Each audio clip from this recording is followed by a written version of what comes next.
So today is Saturday, March 18th, 2017, and we will continue today looking at a koan that again brings us into the impossible. Last week we were stuck at the top of a pole and had to take another step, though there was nowhere to go, no way to do it. Today we again face the impossible with case number 5 in the Wumenkwan, or gateless barrier. Japanese is Mumonkan. Shengyen's, Kyogen in Japanese, man up a tree. The case goes like this. Shengyen said, "It's as though you were up in a tree, hanging from a branch by your teeth.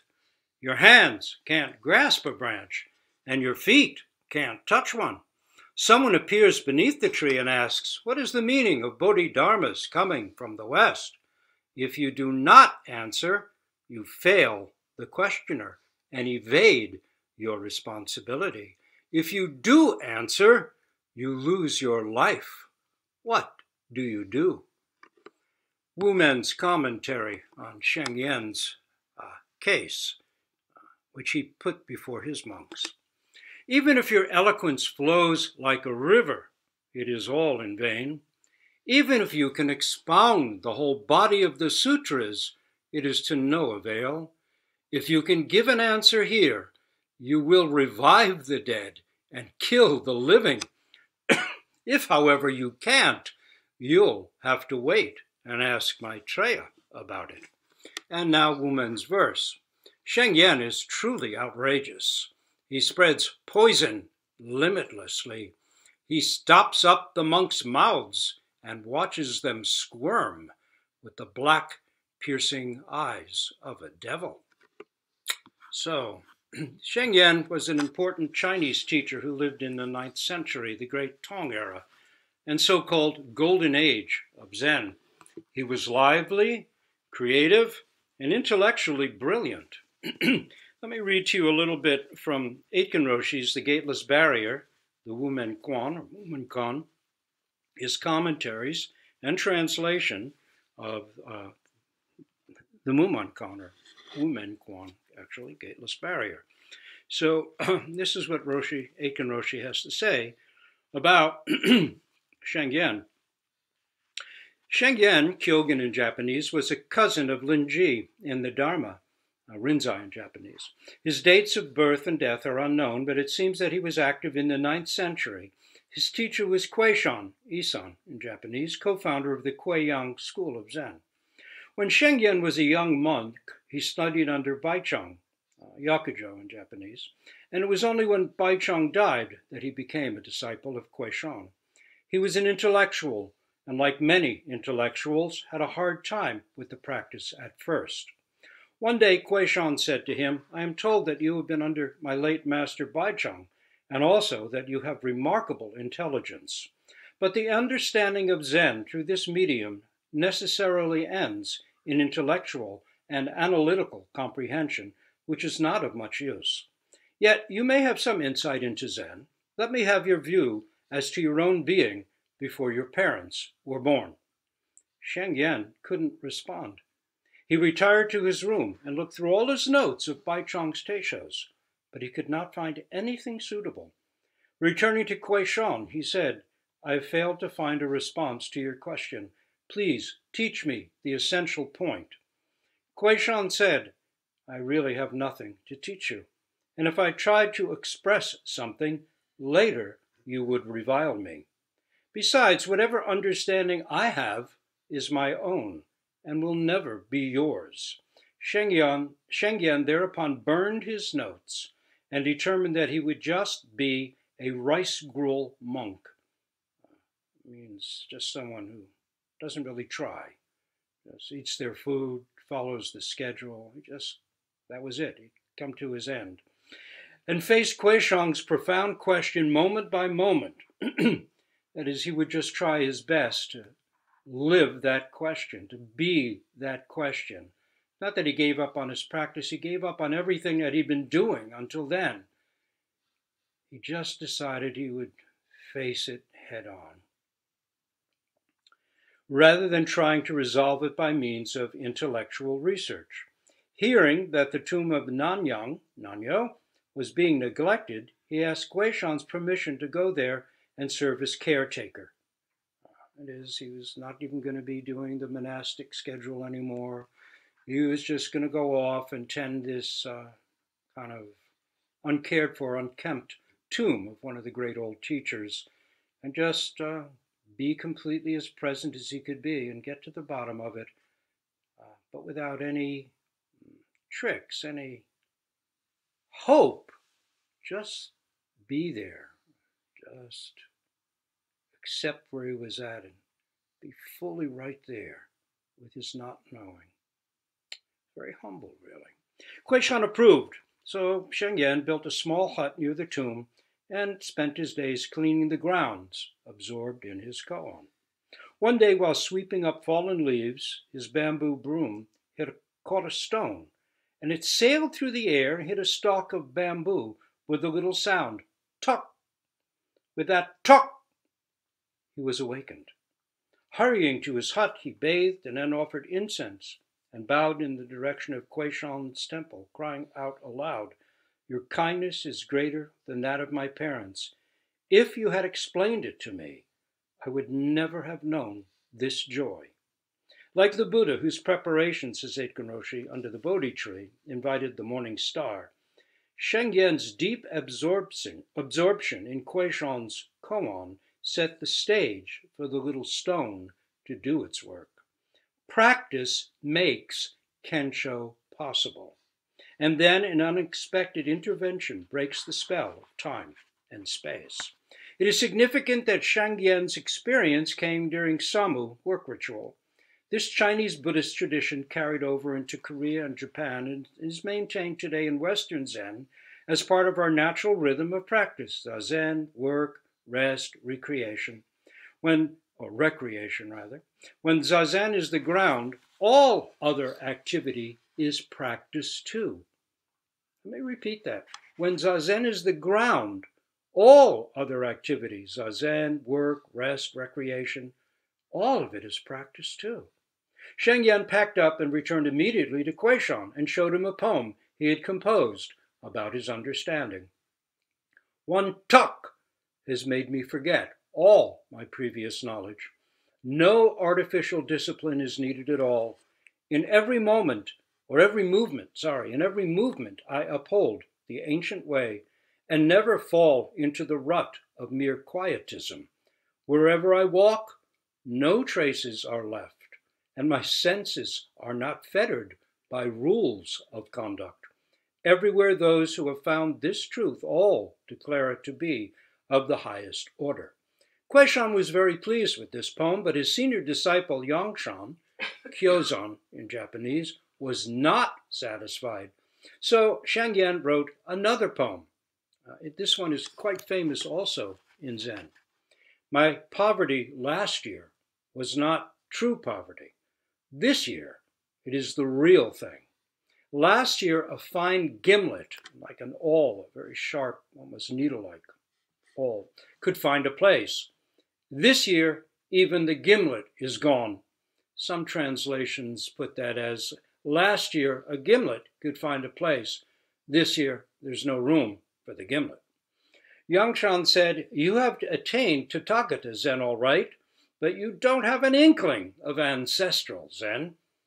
Aitken Roshi comments, "These categories aren't particularly significant in themselves.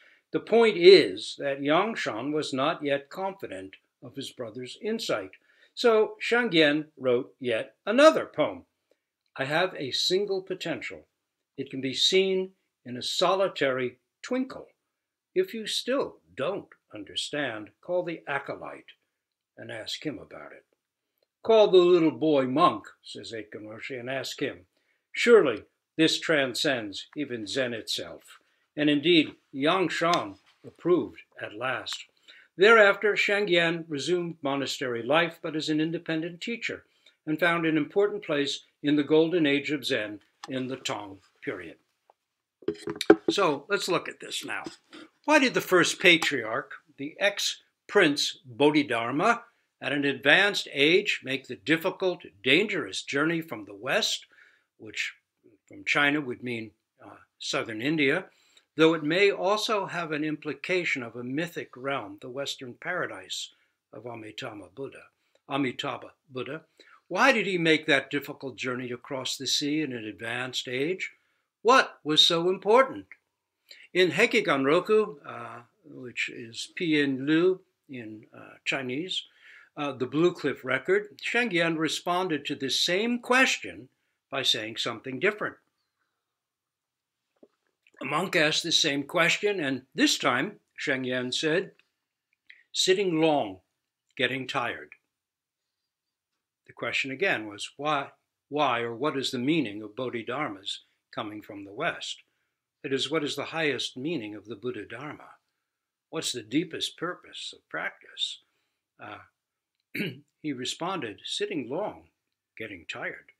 Though this seemingly offers a taste of Zen, I mean, we all know about having sore knees.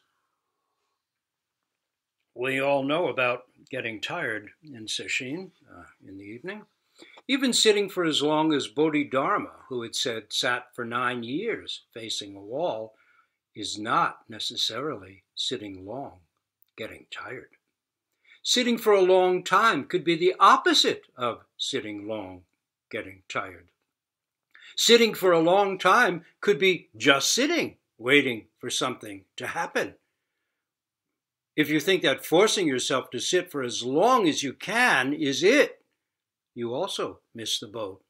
As Yuan Wu Engo, compiler of and commentator on the Hekiganroku, tends to say, fortunately, this has nothing to do with it. Why did Bodhidharma come from the West? Why are we born? Why must we die? Why are we practicing Zen? It's as if you're up in a tree, hanging from a branch by your teeth, says Shengyan in this case. And then someone comes and stands below and asks for words of truth and understanding. Maybe it's our child asking just by watching how we live, not even posing it in words. Maybe a spouse or partner asks, why do you go and sit? How do we answer? Would an explanation help? But if you don't try to make it clear, you fail your partner. Why do we go to Doksan and to Sesshin? After all, it can be challenging. Some people experience anxiety before Sesshin or before coming to Doksan. We can fear we'll be exposed, our shortcomings revealed. We may dread having to face our own inability to answer. The places we've been successful and respected may get stripped away, and a revealing light shone on the hung-up, egotistic self we still are. We'd like solid ground beneath us. We'd like something to hold on to. Instead, everything we depend on, even our own self, gets taken away. Something skull-like seems to be grinning madly at us. Perhaps we should grin fiercely right back. Having been born, we must age, get sick, and one day, coming closer each day, die.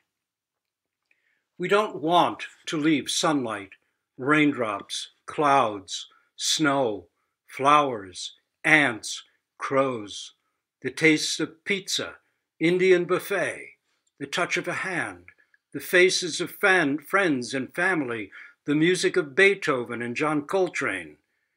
But whether we want to or not, we will leave. We'd rather not have difficulties and dilemmas. We want to be free of problems. We hope Zen might do this for us, or at least show us how.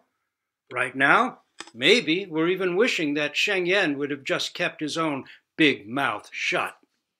Must he tell us that this life of ours is like a person hanging from a branch by their teeth, then having someone come along and ask for words of wisdom, making us risk our life to respond or lose our real life if we don't?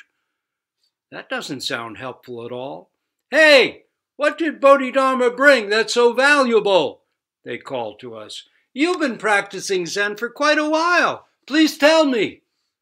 If we don't try to answer, we fail our own core vow to do our best to save all beings. This is the point of all our practice efforts, of Zazen, Sesshin, Doksan, of choices and sacrifices, and by failing, we lose the meaning of our life's deepest purpose. So we must try. But as soon as we open our mouths, Geronimo, we fall from the tree and hit hard ground. Our attempt at explanation frees no one. Sheng Yen knew this very well.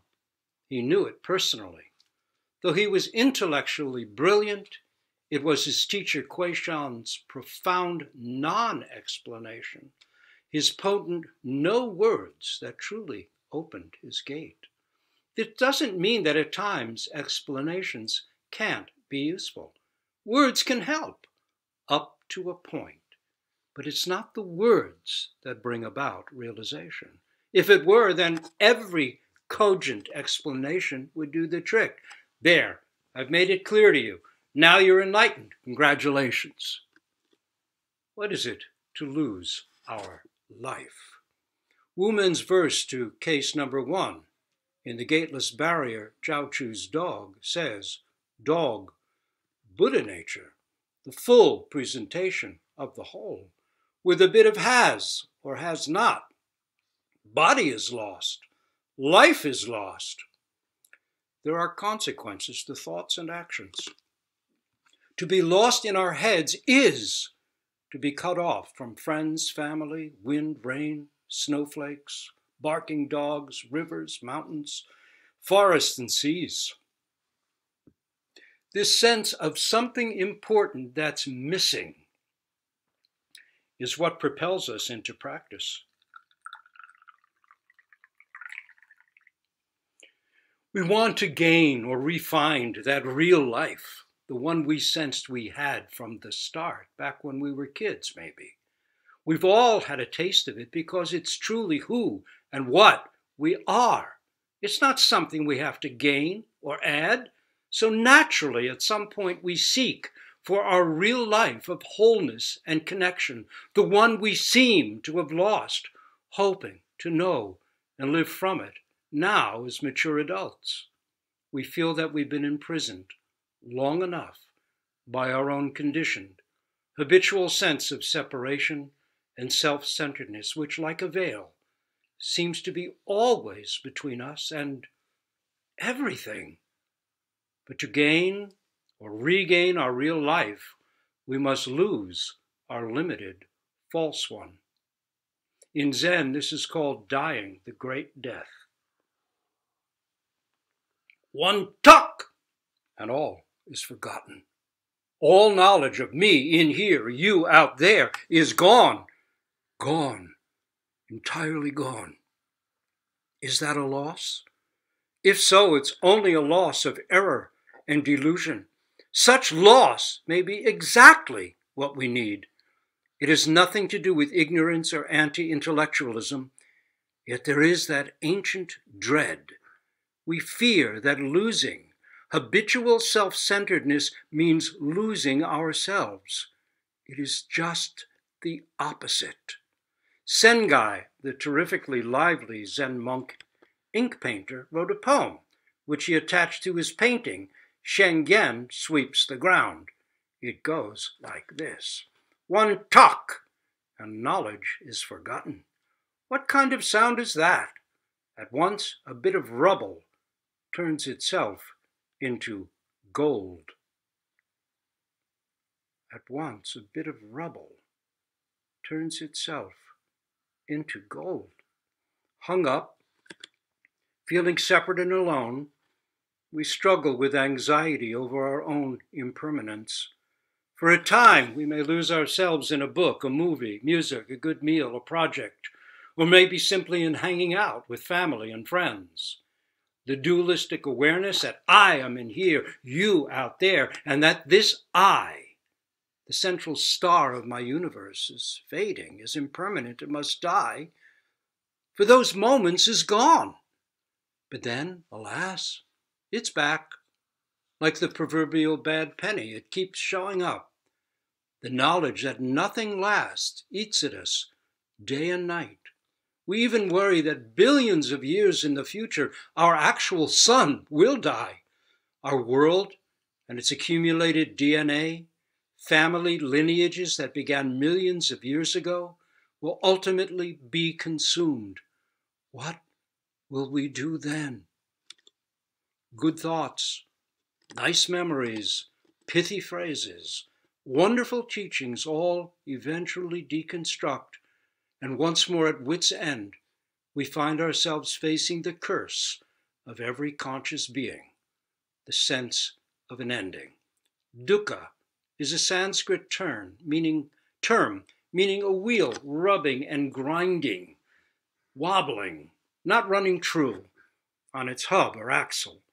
It translates as suffering. How can our wheel run true on its hub?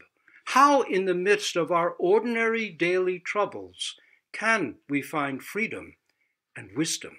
How do we not feel separate and apart? Isn't that why Bodhidharma came from the West? To help us know this? And yet, do we know? Wu Men nails down the lid of our coffin, adding, even if your eloquence flows like a river, it's all in vain. Even if you can expound the whole body of the sutras, it is to no avail. Learning, eloquence, and smarts, the things we typically rely on, won't help, he says. Don't answer, and you fail. Answer, and you fall. Gravity wins. Even if you can talk your way out of all dilemmas, escape that parking ticket, convince the IRS they're wrong on your tax return, there's one ticket you can never evade. Even if you can persuasively expound abstruse Buddhist teachings and recite all the sutras, even if you are an Einstein or Shakespeare, when you stub your toe, you'll shout, ouch! And when you age, you'll become weak and frail. And when the time comes, you die. Explanation doesn't free anyone. Words can't even transmit to you the taste of this tea. Yet the call of a bird, the fall of a leaf, the tuck of a stone hitting a tree can, through years of practice, at once bring us home. Wu Men then extends an olive branch, holding it out for us to grab. If you can give an answer, you will revive the dead and kill the living. What is that answer? And who are the dead? What is it to revive them? Who are the living? And why? And how? Kill them. How do these two acts differ, if they do? Reviving the dead sounds familiar. Remember the ox herding pictures? The 10th picture was entering the market with helping hands. The verse includes the line, withered trees he swiftly brings to life. To kill the living is to revive the dead. If our dualistic concepts could be even momentarily taken from us, we'd spring to life, see blossoms open, leaves unfurl. But after raising our hopes, Wu Men shifts his stance. If, however, you can't answer, can't revive the dead and kill the living, you'll have to wait and ask Maitreya about it. If you can't do it, he says, then the Buddha-to-be will show it to you. That sounds good. Maitreya is up in the Tushita heavens right now, working on how to answer the question of why Bodhidharma came from the West. He's getting it clear, preparing for the time when he's hanging from the branch and his chance to tell the truth and save not just one person, but all living beings will come. But it's going to take him a long time to get his answer perfectly right. Millions, or maybe even billions of years. Can we really wait? That's an awfully long time to be hanging, unsettled, teeth clenched, unable to reach a branch, unable to set our feet on anything that bears our weight, an unimaginably, dreadfully long time. It is not a pretty picture. So waiting for Maitreya or for Godot might not be so reassuring after all. Saying, I'll wait for Maitreya to set it right, is like pouring salt onto an open wound. Better do it now. Wu Men's verse. Sheng Yen is truly outrageous. He spreads poison limitlessly. He stops up the monks' mouths and watches them squirm with the black, piercing eyes of a devil. This is Wu Men's way of praising, telling us that Sheng Yen, using both words and silence, has created a brilliant path by which wisdom can reveal itself. But it won't be easy for his students, which means us, any more than it was for him. We too will have to work at it, not just on the mat in a Zendo, but in all the circumstances of our life. Sheng Yen knows that no concept, no eloquence can save us. That's still a picture, not the thing itself. No explanation could put a stop to the anguish arising from our fundamental error of seeing dualistically. Sheng Yen won't allow us to take refuge in our usual ploys, tricks, or cleverness. His poison is so virulent, it kills our concepts on contact and stops our blabbing. He's not being mean. He wants to free us. This is his way of paying off the great debt of gratitude he owes his own teacher, Kui Shan, whose resolute non-explanation brought he himself to life. Hanging us on a branch, he pulls out all supports until there's nothing but the highest teaching. Talk! There it is, the meaning of Bodhidharma's coming from the West. Hooray! But don't think, aha! So the answer is that life is this pain. As Wu Men says in another context, that would be to mistake a bell for a bowl. Sheng Yen's not posing this dilemma because he enjoys making us squirm. He is not trying to toughen us up in some version of Samurai Zen. Sheng Yen is crooning a lullaby. Rock-a-bye, baby, on the treetop. When the bough breaks, the cradle will fall, and down will come baby, cradle and all. And all. For now we are ripening fruit. Our hands can't reach a branch, and our feet can't touch one. If we don't speak, we fail our deepest aspiration and purpose. If we open our mouths, we fall. How can we help others when it seems we can hardly help ourselves? Our Dharma successors, our Dharma ancestors, Sheng Yen and Wu Men, are doing their best to help us realize our original freedom, which means, or really means, they're doing their best to help us live. With this case and its commentary and verse, they are creatively expressing their deep vow, revealing the meaning of Bodhidharma's coming from the West. Sometimes the bare truth and a sense of urgency can be the greatest gifts.